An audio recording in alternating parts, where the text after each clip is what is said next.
Welcome to my channel, where the scariest stories come to life. Before we dive into today's chilling tale, make sure to hit the subscribe button and turn on notifications, so you never miss a story. Now, let's get into the horror.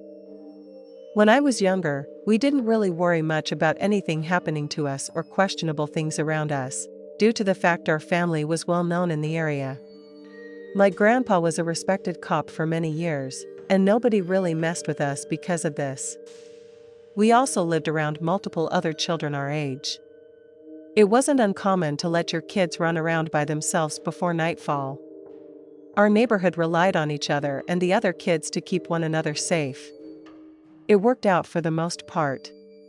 We knew which people to stay away from, and they knew to stay well away from us as well. When I was in middle school, the bus ran at 7 a.m., and we would have to be at the end of our long driveway by then to catch it on time. This happened during winter. Our bus tended to be late sometimes, usually reaching us around 7:05 to 7:15. We always had to be out at 7 just in case they were on time. It was me and two cousins. One was 4 years younger than me, and the other was a year older, but we were in the same grade. The road where our driveway met was straight, so you could see cars coming and whether they were slowing down. They could see us, too. We were always told not to stand right at the edge of the driveway and to keep a safe distance, just in case a drunk driver or someone reckless came by. We were at the age where my cousin, who was in the same grade as me, and I were responsible for the younger cousin. No adult accompanied us. It was super cold that day, and the sun was just starting to come up. We were annoyed because the bus was late, so we were stuck out there in the freezing air. At some point, I noticed a car coming. This happened all the time, so I didn't think much of it. I went back to listening to music on my phone. But suddenly, I heard a sharp braking sound. I looked up and saw the car had stopped right in front of our driveway. The man in the car was waving his hand at us, motioning for us to come closer. Of course, I refused. I was frozen in place because nothing like this had ever happened before. You could tell we were visibly taken aback. He said he worked for the school but was lost. He claimed he had just been hired and even named our school. It was past 7 a.m. by this point, and I immediately knew he was lying. It didn't make sense for him to be lost on the way to a job he supposedly already had, especially this late in the morning. You'd think he'd already be at the school.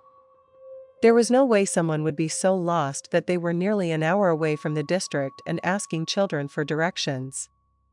It didn't make logical sense, especially considering this was before Zoom and remote hiring. I told him I was going to get an adult. He clearly panicked and said that wasn't necessary. He insisted we just show him where to go. I pointed straight and told him to drive that way. He ignored me. My little cousin began walking toward the car, so I grabbed him and held him back. I refused to let go. I was shaking, trying not to show how terrified I was. I didn't feel safe turning my back to go back up the long driveway. I kept one hand on my phone and was struggling to use it with my gloves on. Eventually, I managed to call my mom.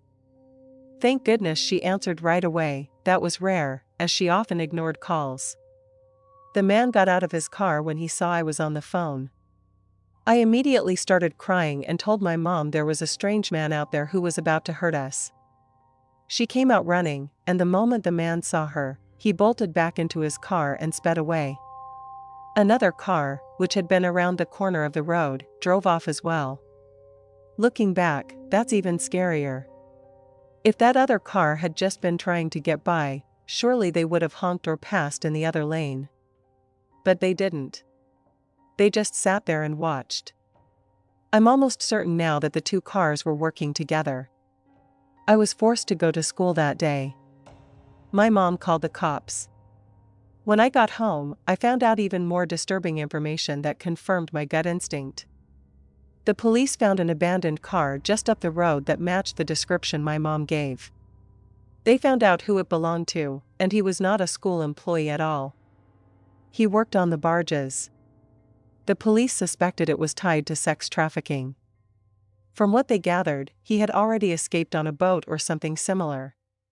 They never caught him. Who knows what would have happened if he'd managed to grab one of us? I assume we would have ended up on that boat, and horrible things would have followed. It still makes me furious that he was never caught, and that other kids might have been his victims. To this day, I refuse to go near that road. I still have recurring nightmares. I'm always on high alert now, as I should have been back then, but I was just a kid. I didn't realize how deeply this would affect me at the time. I'm a 29-year-old man from the Philippines, and even though this incident occurred back in 2013, over a decade ago, I still find myself haunted by it every time I return to my hometown. At the time, I was just an 18-year-old college student. It was the night of our department's socialization party, which had wrapped up sometime around midnight. As the only one among my friends with a car, I had always taken on the role of the designated driver.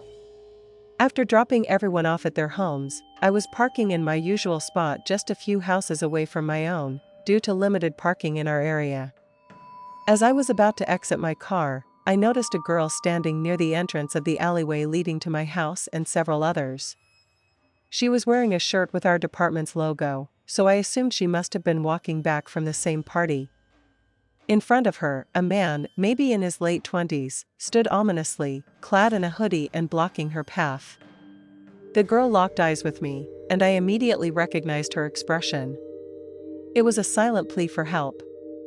My instincts kicked in. I grabbed my bag and stepped out of the car. The man noticed my presence and began walking into the alleyway. When I reached the girl, he had already vanished from sight. It felt as though whatever threatening situation had been about to unfold moments earlier was now over. I was tempted to just walk away, but as I lingered there, I caught sight of the strange man again. He was leaning against the wall of a nearby house, his gaze fixed directly on me. A chill ran down my spine. Just then, the girl called out from behind me. Her voice trembled with fear. "Can you walk with me to my apartment at the end of the alleyway?" she asked. She explained that the man had been blocking her way for some time without saying a single word. I glanced back at him. He looked like he was under the influence of something. We began to walk together, our breaths shallow as we passed him by. After putting some distance between us, I glanced back. To my horror, he was following us.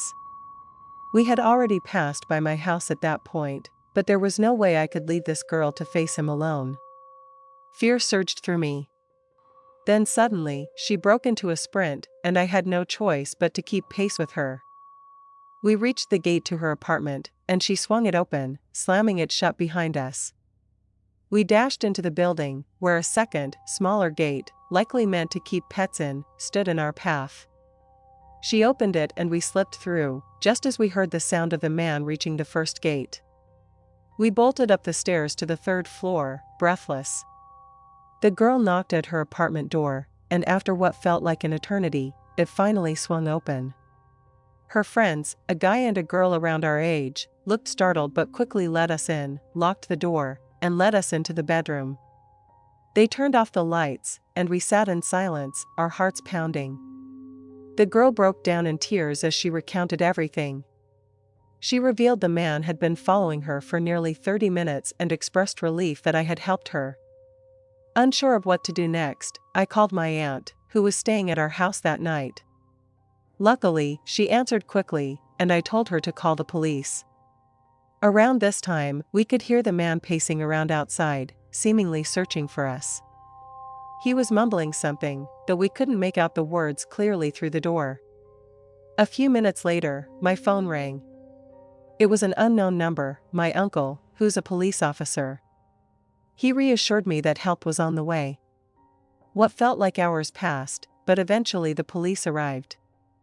My uncle, still on the phone, instructed me to come downstairs and tell the officers everything. They told me they had seen the man wandering around the area and eventually leaving through the far end of the alleyway. After the questioning, they allowed me to go home. I told my aunt everything, and she urged me to get some rest. Despite being physically and emotionally drained, I couldn't sleep. My mind kept racing with thoughts of the strange man. What if he had caught up with us? Was he armed? Was he waiting in the shadows with a knife? I tried to shake off the fear, but even now, more than 10 years later, the memory still clings to me like a nightmare that never quite ends. Thanks for sticking around till the end. If you enjoyed the story, don't forget to give the video a like and leave a comment with your thoughts. And if you haven't already, hit that subscribe button and turn on notifications so you never miss a terrifying tale. See you in the next one.